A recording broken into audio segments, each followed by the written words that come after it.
Hi guys, ৰাতিপুৱা আপোনালোকৰ লগত মই কথা এটা কৈছোঁ, দেখাইছোঁ বস্তু এটা দেখাম। মানে আমাৰ ৰাস্তা এইখন ইয়াৰ পৰা নাগালেণ্ড যায় আৰু এইখন দেখিছে নহয়, এইখন CRP কেম্প আৰু সেইখন দেখিছে নহয় আমাৰ কপাতলি হালুৱাটিং কপাতলি মিচিং গাঁৱৰ ৰাস্তাখন চাওকচোন। এইখন বৰ্ডখন লগোৱা হৈছিলে, এইখন অকণমান দেখাম আপোনালোকক।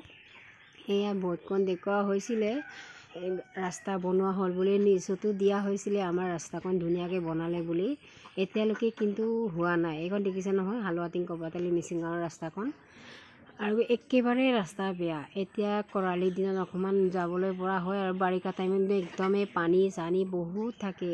সেই ঠিকাদাৰৰ লগত পাবলৈ কাৰণে এই ভিডিঅ'খন পাবলৈ দিবলৈ কাৰণে বেছিকৈ শ্বেয়াৰ কৰি দিব। সকলো ৰাইজে ছাপোৰ্ট কৰক যাতে নেকি এই ৰাস্তাখন বনোৱা মেলা হ'ব লাগে।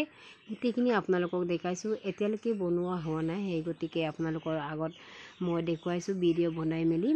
আৰু আপোনালোকে ঠিকাদাৰৰ লগত ক'ব এতিয়ালৈকে বনোৱা হোৱা নাই, আৰু কিন্তু বনোৱা সোনকালে হ'বলৈ কাৰণে আপোনালোকক অনুৰোধ কৰিছোঁ, মানে জনাই দিছোঁ আপোনালোকৰ আগলৈ, যাতে নেকি আপোনালোকে জানি মেলি আকৌ গোটেই ৰাইজে এই ঠিকাদাৰ ওচৰলৈকে পাবলৈ কাৰণে ভিডিঅ'খন শ্বেয়াৰ কৰি দিব। গোটেই ৰাইজে চাব এই আমাৰ গাঁৱৰ ৰাস্তাখন হোৱা নাই বুলি। সেই গতিকে এই ভিডিঅ'খন অকণমান বনাই মেলি আপোনালোকৰ আগলৈ শ্বেয়াৰ কৰি দিব।